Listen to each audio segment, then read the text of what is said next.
You are about to hear the conservative voice. Freedom Report begins right now.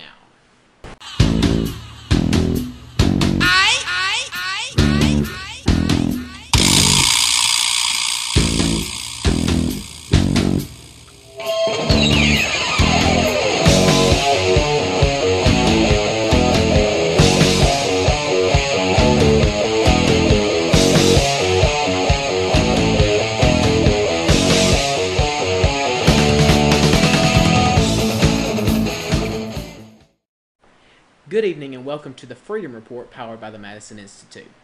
We have been talking on our series Liberty, Justice, and Now. But last week we took a pause to examine abortion in depth because of the significance of the abortion legislation that has so steadily and quickly moved through our Alabama state legislature.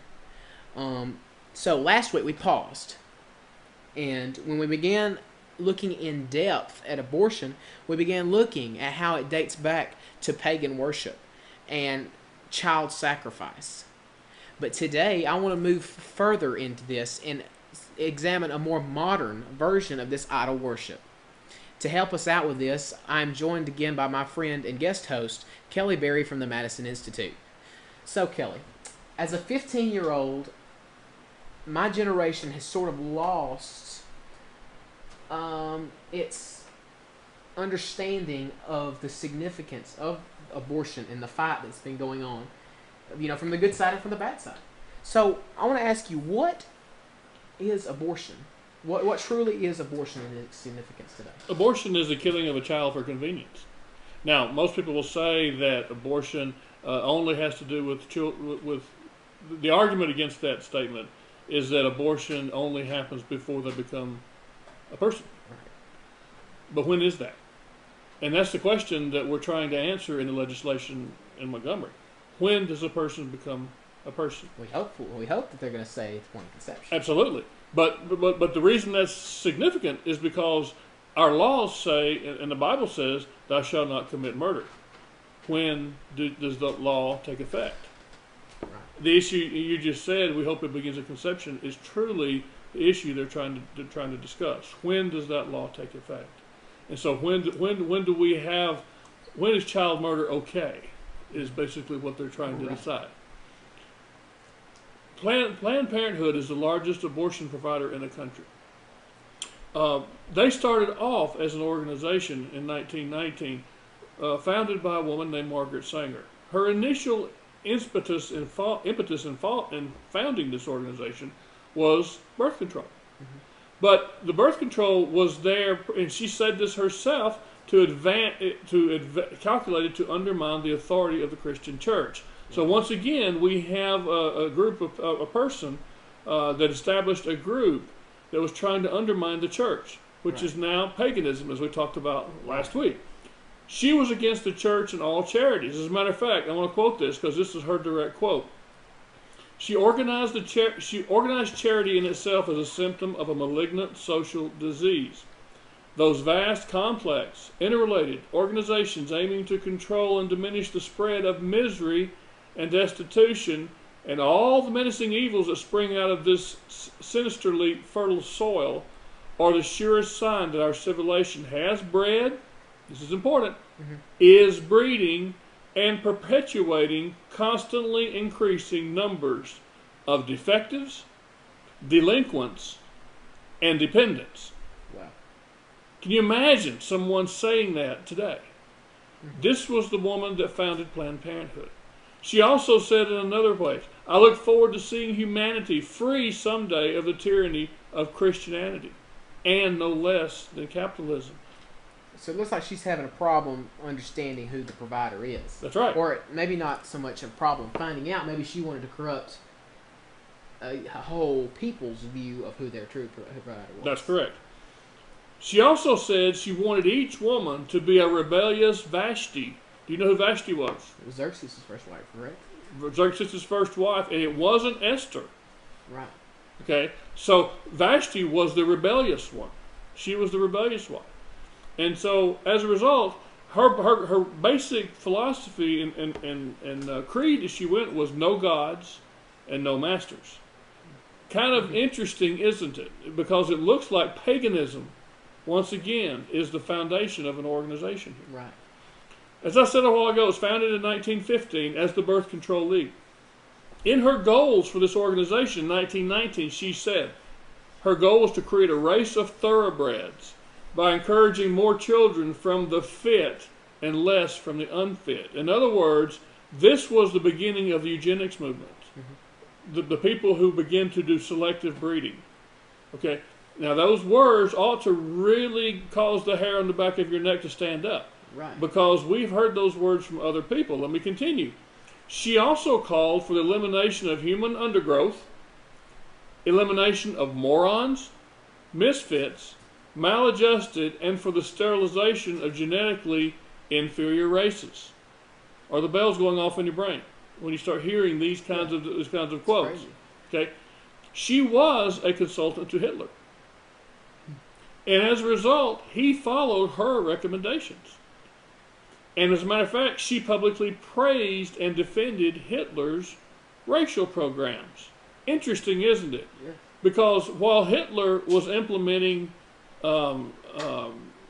genocide and eugenics by creating his Aryan race and exterminating the Jews, Margaret Sanger was in the United States advocating a project that she later termed in 1939 Project Negro, Wow. which was actually set out to and designed to sterilize unknowing black women and others she deemed as undesirable in society. She said that colored people are human weeds and are to be exterminated. She said that the dissemination of birth control information was essential to carrying out this goal. Her organization had 3 name changes. It went from the Birth Control League, then it became the American Birth Control League, then it became the Birth Control Federation of America. Finally, it became known as Planned Parenthood. And under the name of Planned Parenthood, Daniel, before we go to break, the interesting things are interesting. Number one, 78% of these clinics are in minority communities, low-income housing areas. Blacks make up 12% of our population, but they get 35% of the abortions. And if the current trend continues, by the work that she started, by 2038, the black vote will not be significant in America today. Wow.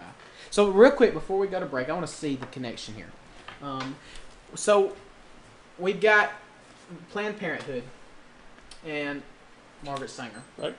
the founder of this organization. Right. And what we were talking about earlier with her ideas of eugenics and the genocidal type beliefs and Right. radical ideas, Right. it really reminds me a lot of this guy right here. That's right. Oh, crazy eyes there. That's right. So, yeah, and as you said, she was an advisor to him.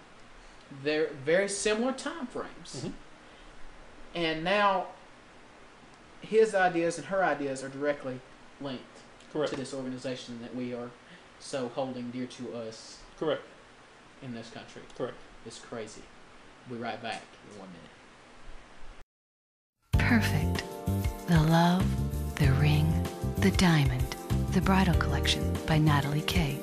Each Natalie K ring is designed with great detail and intricate profiles, adding to the beauty and elegance of your Natalie K ring. Styles and designs that will satisfy your desire for perfect. The love, the ring, the diamond. The Natalie K Bridal Collection. Southern Wholesale Jewelers. Quality jewelry at unbelievable prices. Does your business need any type of office supplies or office furniture? If so, we recommend Business Products and Services of Alabama. Business Products and Services is locally owned and operated and offers competitive discount pricing that's guaranteed on every product selected from their vast online catalog. Orders can be placed by phone with Alabama-based customer service reps, or you can utilize their easy online ordering system. Either way, you'll receive free next-day delivery. So, if you're ready to do business with a just and honest Alabama company, contact Business Products and Services at 205-290-9303 or online at bpsorder.com.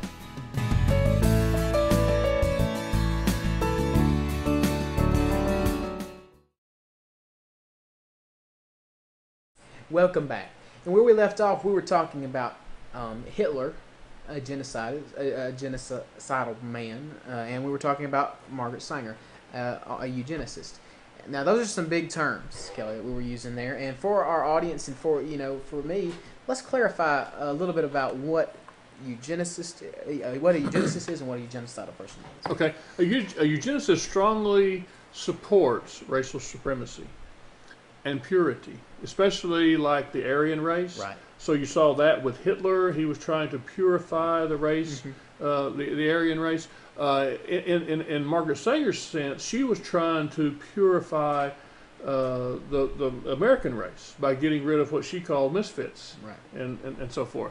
Eugenicists also hope to improve the races by encouraging fit folks, and how they define fit to reproduce, and the unfit to not. So that's where birth control came in, and where abortion comes in, is right, you get rid of the unfit people. Now, she started, as you said earlier, just to clarify this for our audience, she started the anti-Negro movement. Correct. Around Hitler's time. She's also is the founder of Planned Parenthood. Correct. And one of the biggest users of Planned Parenthood is the black community. That's correct. And they hold that dear to them. That's correct. But yet she wanted to purify the black race from the, so it's very contradictory to them. It is, and it's very insidious in that because she founded an organization that's purpose was to get rid of the black community, and yet they are now, through the Democratic Party and in their voting scheme, are the biggest supporters of Planned Parenthood. It's insidious the way it's developed, and we want to continue on to try to understand this interrelationship. Okay. Now we have we've got to the point now to where we had birth control that Planned Parenthood espoused until around 1972.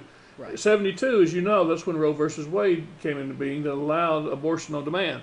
Well, what happened in the feminist community at the time that Margaret Sanger was founded was they also began to emerge as a subculture in the feminist movement that was actually goddess worship. Paganism, once again, was raising its head. It was in the founding of Planned Parenthood, and it never, ever left. And it began as a subculture around the Roe versus Wade, become a very national thing. Margaret Sanger also, because of that and her paganism, became probably one of the best examples of the spiritual deception that it was taken and put on this country. She was wallowing in deceit. She tried to find the truth, but she looked in pagan areas.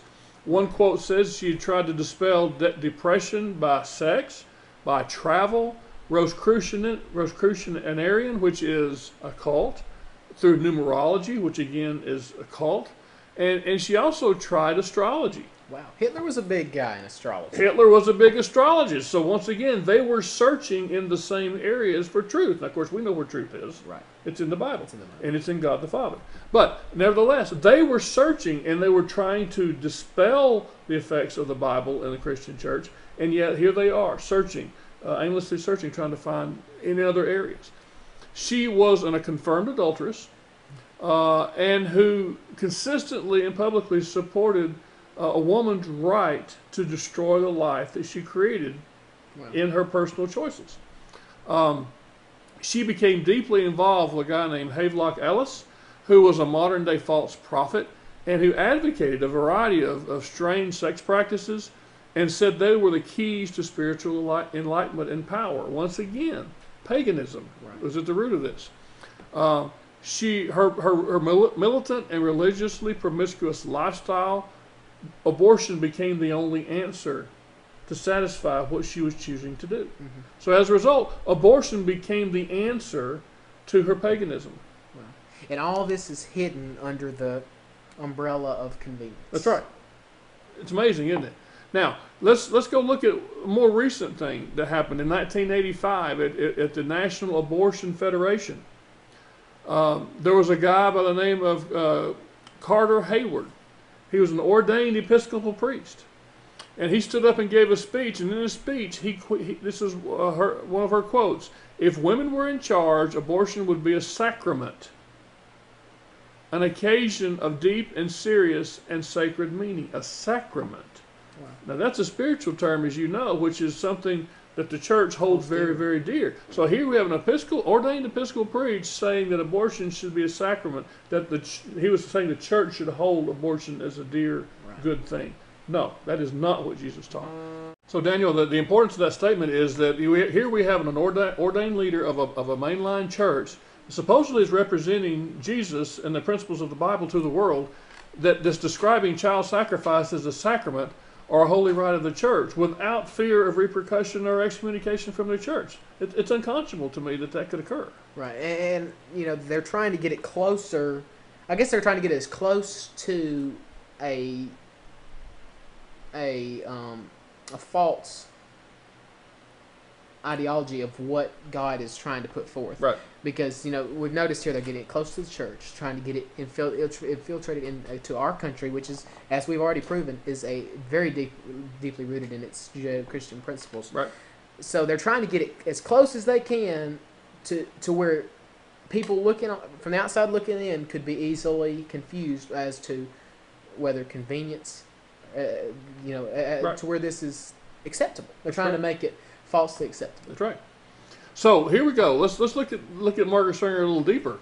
In the December '85 issue of Ms. Magazine, which is the poster board of feminism in this country, they begin talking about this new emerging spirituality of feminism, which was goddess worship, and they begin to talk about the various demons associated with child sacrifice in this magazine, which included Isis and Aphrodite. They named them by name.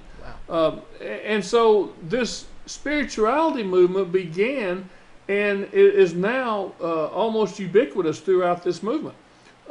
It's amorphous. It's blending in surprisingly smooth radical feminism, pacifism, witchcraft, Eastern mysticism, goddess worship, animism, psychic healing. A variety of these pagan things have been incorporated into feminism now.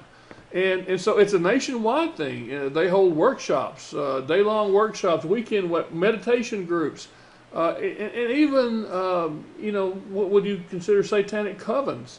Wow. Meet to work out spells and rituals in order to fully embrace this. It's really amazing. This represents just the tip of the iceberg, and what we're seeing now is an explosion in the media associated with this.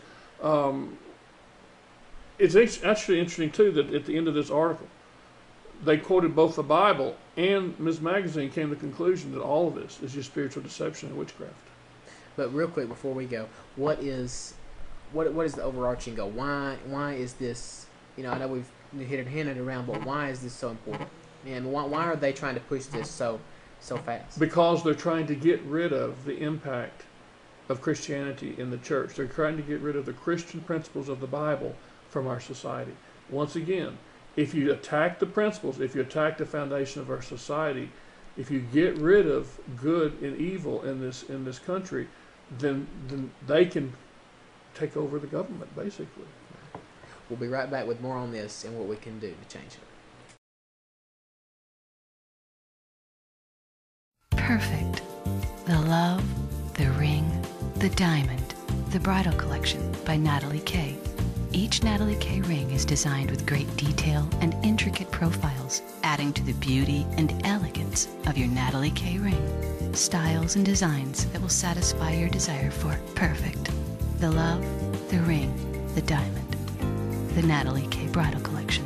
Southern Wholesale Jewelers. Quality jewelry at unbelievable prices. Does your business need any type of office supplies or office furniture? If so, we recommend Business Products and Services of Alabama.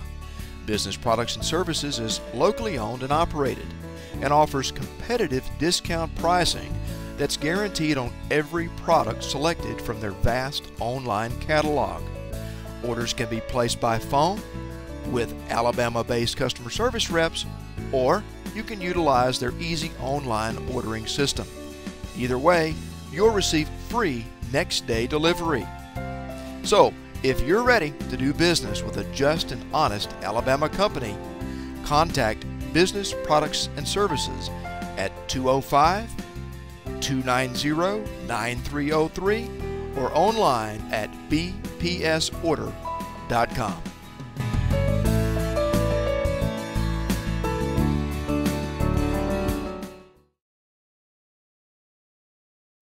Welcome back. So, Kelly, let's cut to the chase. Today, Obamacare is a big issue. You know, it's a lot of, you know, it's got thousands of pages. Right. Nancy Pelosi says we got to pass it before we know what's in it. Right. You know, there's a lot of, you know, misconceptions going on around about it. Right. So let's clarify what we've been talking about, abortion, and how it's involved in this. Okay. Okay? So let's look at our main contributors to Obamacare. Okay. Let's look at our first one. Our president, Barack Okay. Obama. Mhm. Okay, he has a very close, or at the beginning of his administration, he had a very close tie to his chief of staff, who's now the governor of, or the mayor of Chicago. Chicago, correct? that's correct. Very close ties to Mr. Rahm Emanuel, who was the chief of staff for the first portion of his first term. Right. Okay, now, the guy we don't hear a lot about, which I want you to elaborate on a little bit more later, Okay. is his brother. That's right. Dr. Ezekiel Emanuel. That's right. Dr. Ezekiel Emanuel was tapped for the White House healthcare policy advisor spot, and he himself is a eugenicist proponent. He's a Harvard bioethics professor, and he was a major author and contributor to Obamacare. Wow. So, directly connected, you know, all these ideas are put in under convenience. That's right. Once again, this was called the Affordable Health Care Act. Right. Makes it seem from the outside looking in as we're going to make it for everybody. We're going right. to give everybody the equal opportunity to do that. That's right. The leader of the Voice. He's the leader of the Democratic Party. And the Voice. That's right. Because even as we look at today, the media coverage on him, they flocked to him. That's right. They flocked to him. That's right. He's the voice. He was sort of the hidden, you know, I think he's more of a barrier to hide what he was doing. That's right. He was blocking and giving cover to what he was really doing in Obamacare. Now, Daniel, let me tell you how this a real life example of how this plays out exactly. And just go real quick on this. In June of this year, June the 8th, Indiana passed a law that effectively defunded Planned Parenthood. Okay, and Mitch Daniels signed the bill, who was the governor of Right. Indiana. Okay, well, what happened was Planned Parenthood didn't like that, so they called their buddies in the Democratic Party, Mr. Obama, and Right. said, "Hey, we don't like that. We got to stop this. We got to do everything we can to put a nail in this coffin." So what had happened? The Obama administration, through Kathleen Sebelius, the Health and Human Services Department head, sent a letter to Indiana threatening to withhold billions of dollars in federal Medicaid funding,